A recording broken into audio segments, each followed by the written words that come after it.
อ่ะสบายดีเพื่อนๆเนาะชาวยูทูบทุกท่านทุกคนเนาะมื้อนี้มาพบกับพิธีชาวสวนปากช่องเมืองนาวพี่น้องช่อง YouTube เนาะถ่ายทำอยู่บ้านน้ำตางพี่น้องอันที่พามาส้มกระเจียวดอกบานพี่น้องเนาะ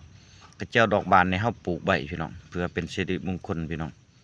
เนาะและเป็นยาพื้นบ้านพื้นเมืองพี่น้องเนาะอันนี้เป็นยาอันนั้นเด้อพี่น้องเพิ่นเอิ้นว่ายาอันเมยุกรรมเด้อพี่น้องเด้อมีสรรพคุณโอ้ยสูงเลยพี่น้องยาธรรมศาสตร์พื้นบ้านเฮาเนาะที่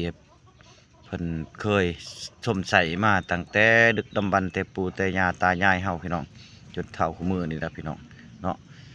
ผู้ที่อยู่พื้นอยู่ไผ่อยู่กรรมบ่ดี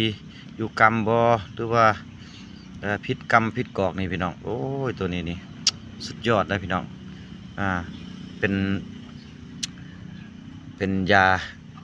มีสรรพคุณสูงพี่น้องเอามาให้เบิ่งเด้อพี่น้องเด้อนี่อันนี้ละพี่น้องกระเจียวดอกบานเพิ่นว่าดอกบานแก่กรรมเนาะพี่น้องเนาะ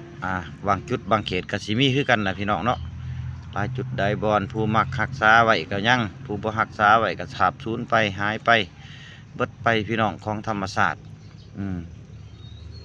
อันนี้ละพี่น้องมาให้เบิ่งแต่ว่าเฮายังมีอยู่พี่น้องปลูกไว้เนาะให้พี่ให้น้องเฮา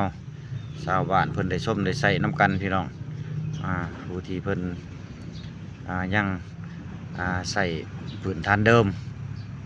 เพิ่นก็มาขอมาเอาได้พี่น้องผู้เพิ่นบ่มักใส่แบบไสยศาสตร์ภาษาเพิ่นก็ไปทางวิทยาศาสตร์ไปห้องหมุดห้องหมอใส่ยาลวง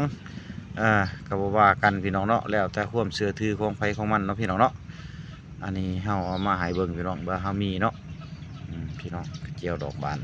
ช่วงนี้เป็นช่วงฤดูมันเกิดได้พี่น้องนี่งามได้ดอกมันก็ดีกระเจียวดอกบานพี่น้องเว้ยคลิปนี้ก็มีเท่านี้แหละพี่น้องเว้ยมันได้สาระแหละก็มีสาระแน่นั่นแหละ